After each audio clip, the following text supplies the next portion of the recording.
ಸ್ನಾನನೂ ಮಾಡಿಲ್ಲ ಇಲ್ಲ, ಫುಲ್ ಚಳಿ ಅಂತ ಬೆಳಗ್ಗೆ ಸ್ವಲ್ಪ ಐಟಮ್ಸ್ ತಂದಿದ್ರು. ನಾಯಿಗಳಿಗಂತೂ ಹಾಯ್ ಎಲ್ರಿಗೂ ನಮಸ್ಕಾರ. ಎಲ್ಲರೂ ಹೇಗಿದ್ದೀರಾ? ಮತ್ತೊಮ್ಮೆ ನನ್ನ ವೀಡಿಯೋಗೆ ನಿಮ್ಮೆಲ್ಲರಿಗೂ ಸ್ವಾಗತ. ಮತ್ತೊಮ್ಮೆ ನನ್ನ ಚಾನಲ್ಗೆ ನಿಮ್ಮೆಲ್ಲರಿಗೂ ಸ್ವಾಗತ. ಎಲ್ಲರೂ ಚೆನ್ನಾಗಿದ್ದೀರಾ ಅಂತ ಭಾವಿಸ್ತೀನಿ. ಇವತ್ತು ಸಾಟರ್ಡೆ ಹಾಫ್ ಡೇ, ಸ್ಕೂಲಿಗೆ ಹೋಗಿ ಬಂದರು ಮಕ್ಕಳು. ಆವಾಗಲೇ ಸಂಜೆ ಈವ್ನಿಂಗ್ ಟೈಮ್ ಆಗಿದೆ. ಏನಾದರೂ ತಿನ್ನಕ್ಕೆ ಕೊಡೋಣ ಅಂತ ಮೊಟ್ಟೆ ಬೇಯಕ್ಕಿಟ್ಟಿದ್ದೀನಿ. ಚಳಿ ಅಂತ ಹೇಳಿಬಿಟ್ಟು ಏನು ಕೆಲಸನೂ ಮಾಡಿಲ್ಲ. ಸಿಂಕಲ್ಲಿ ಪಾತ್ರೆ ಇದ್ದಾವೆ, ಬಟ್ಟೆ ವಾಶ್ ಮಾಡಬೇಕು. ಸುಮ್ಮನೆ ಬೆಡ್ಶೀಟ್ ಹಚ್ಕೊಂಡು ಕೂತ್ಕೊಂಡು ಟಿ ವಿ ನೋಡೋದೇ ಆಗೈತೆ ನನ್ನ ಕೆಲಸ. ಬೆಳಗ್ಗೆ ಸ್ವಲ್ಪ ಐಟಮ್ಸ್ ತಂದಿದ್ರು, ಏನೂ ತೆಗೆದಿಟ್ಟಿಲ್ಲ, ಹಂಗೆ ಬಿಟ್ಟಿದ್ದೀನಿ. ಬಟ್ಟೆ ವಾಶ್ ಮಾಡಬೇಕು. ತುಂಬ ಆಫ್ ಆಗಲಿಲ್ವ ಇದು? ವಾಷಿಂಗ್ ಮಿಷಿನ್ದು ನಮ್ಮದು ಸ್ವಲ್ಪ ಡ್ರೈಯರ್ ಹೋಗ್ಬಿಟ್ಟೈತೆ. ಅಂದರೆ ವಾಶ್ ಮಾಡಿಬಿಟ್ಟು ಡ್ರೈಗೆ ಹಾಕ್ತೀವಲ್ಲ, ಅದು ವಾಶ್ ಮಾಡೋಕ್ಕೆ ಯೋಚನೆ ಸ್ಟಾರ್ಟ್ ಆಗಿಬಿಟ್ಟಿದೆ ಫ್ರೆಂಡ್ಸ್. ಇವಾಗ ಏನು ಮಾಡೋದು ಅಂತ ಡ್ರೈಗೆ ಹಾಕ್ಬಿಟ್ಟು ಮಳೆ ಬಂದರೂ ಒಳಗಡೆನೇ ಒಣಗಿಸ್ಕೊಂಬಿಡ್ತಿದ್ದೆ ಮಳೆ ಬಂದ್ರೂ. ಇವಾಗ ಎಲ್ಲಿ ಒಣಾಕೋದು ಅಂತ ಯೋಚನೆ ಮಾಡ್ಕೊಂಡು, ಇವಾಗ ಹೆಂಗಾಗಿದೆ ಅಂದರೆ ಇಲ್ಲಿ ಸೋನೆ ಬರುತ್ತೆ, ಮಳೆ ಸೋನೆ ಬರುತ್ತೆ, ಮತ್ತು ಬಿಸಿಲು ಬರುತ್ತೆ, ಮತ್ತು ಸೋನೆ ಬರುತ್ತೆ, ಗಾಳಿ ಮತ್ತು ಬಿಸಿಲು. ಬಟ್ಟೆ ಒಣಗಿಸ್ಲಿಕ್ಕೆ ಜಾಗ ಇಲ್ಲ ಅದಾಗಿ. ಬಟ್ಟೆ ಒಣಗಿಸೋದೇ ಒಂದು ದೊಡ್ಡ ಟಾಸ್ಕ್ ಈ ಮಳೆಗಾಲದಲ್ಲಿ. ಮೇಲೆ ಈರುಳ್ಳಿ ಎಲ್ಲ ಒಣಾಕಿದೆ, ತೊಗೊಬರ್ಬೇಕು. ಮಕ್ಳು ಇವತ್ತು ರಜಾ ಅಂತ ಫುಲ್ ಫ್ರೀಯಾಗಿ ಬಿಟ್ಬಿಟ್ಟಿದ್ದೀನಿ, ಆಟ ಆಡ್ತಿದ್ದಾರೆ ಈಚೆ. ಇದು ಟಿ ವಿ ಆನ್ ಮಾಡ್ಕೊಂಡು ಬೆಡ್ಶೀಟ್ ಹಚ್ಕೊಂಡು ಕೂತ್ಕೊಂಡ್ಬಿಟ್ಟಿದ್ದೀನಿ, ಮ್ಯಾಟ್ ಹಾಕ್ಸ್ಕೊಂಡು ಕೆಳಗಡೆಗೆ. ಎದ್ದೇ ಇಲ್ಲ ಮೇಕೆ. ಇಲ್ಲ ಆಟಾಡ್ತಿದ್ರು.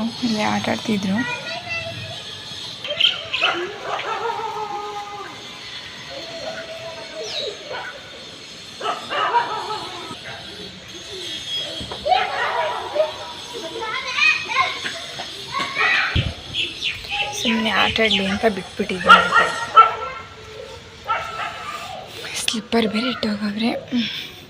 ವೆದರ್ ನೋಡಿ ಹೆಂಗಿದೆ, ಫುಲ್ಲು ಮೋಡ.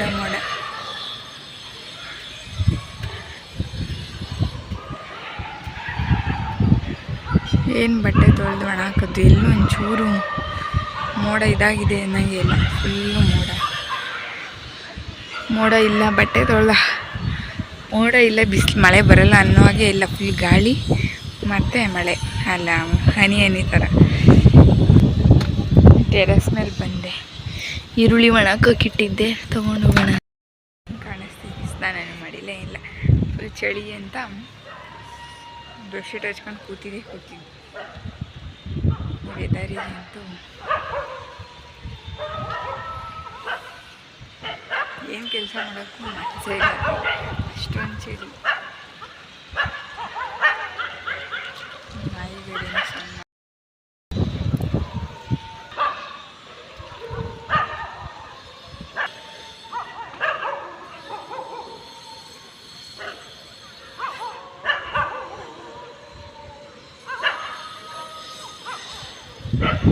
ಸ್ಕೂಲಿಗೆ ರಜಾ ಕೊಟ್ಬಿಟ್ರೆ ಸಾಕು, ಬರೀ ಆಟ ಆಡೋದು ನನ್ನ ಮಕ್ಕಳಿಗಂತೂ. ಈ ಸ್ಯಾಟರ್ಡೆ ಸಂಡೇ ಬಂದರೆ ಫ್ರೀಯಾಗಿ ಬಿಟ್ಬಿಡ್ತೀನಿ, ಆಟ ಆಡ್ಕೊಳ್ಳಿ ಅಂತ. ಇನ್ನು ಮಂಡೆಯಿಂದ ಸಾಟರ್ಡೆ ಸ್ಕೂಲಿಗೆ ಹೋಗಿ ಬರೋವರೆಗೂ ಬರೀ ಅವ್ರದ್ದು ಸ್ಕೂಲ್ ಹೋಮ್ವರ್ಕ್ ಇದೇ ಆಗಿರುತ್ತೆ. ಹಾಗಾಗಿ ಫ್ರೀಯಾಗಿ ಆಟ ಆಡಲಿ ಅಂತ ಸುಮ್ಮನೆ ಬಿಟ್ಬಿಟ್ಟಿದ್ದೀನಿ. 5 ನಿಮಿಷಕ್ಕೆ ಇಲ್ಲಿರ್ತಾರೆ, ಎಲ್ಲೆಲ್ಲಿ ಹೋಗಿ ಆಟ ಆಡ್ತಾರೆ. 5 ನಿಮಿಷಕ್ಕೆ ಕಾಣೆ ಆಗ್ತಾರತ್ತೆ. ನಮ್ಮ ಬೀದಿಲಿ ಅಂತೂ ನಾಯಿ ನೋಡ್ರಿ, ಲೆಕ್ಕನೇ ಇಲ್ಲ.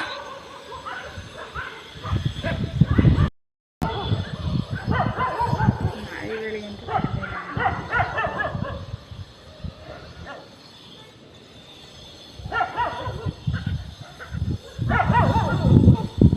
ಏನಾದರೂ ಮಾಡಬೇಕು. ಯಾಕೋ ನಡುವೆ ಲಾಕ್ಗಳೇ ಆಗ್ತಾ ಇಲ್ಲ. ಏನು ಮಾಡೋದು ಅಂತ ಹೇಳ್ಕೊಂಡು ಯೋಚನೆ ಮಾಡಿಕೊಂಡೆ ಅರ್ಧ ದಿನಗಳು ಹೋಗ್ತಾ ಇದ್ದಾವೆ. ನೋಡಿದ್ರೆ ಹೆಂಗೆ ಕಾಣಿಸ್ತಾ ಇದೆ, ಮುಗ್ ಥರ ಬಂದಿದೆ ನೋಡಿ. ಇದನ್ನು ಕೊಬ್ಬರಿ ಅಂಗಡಿಲಿ ತಗೋತಾರೆ, ಅದೇನು ಮಾಡ್ತಾರೆ ಅಂತ ಗೊತ್ತಿಲ್ಲ. ಒಟ್ಟಿಗೆ ಫ್ರೆಶ್ಶಾಗಿ ಇದು ಬೇರೆ ಹರಳೆಣ್ಣೆ ಏನಾದರೂ ತೊಗೊಬರ್ತೀನಿ, ಇದನ್ನು ಕೊಟ್ಬಿಟ್ಟು ನಾನು.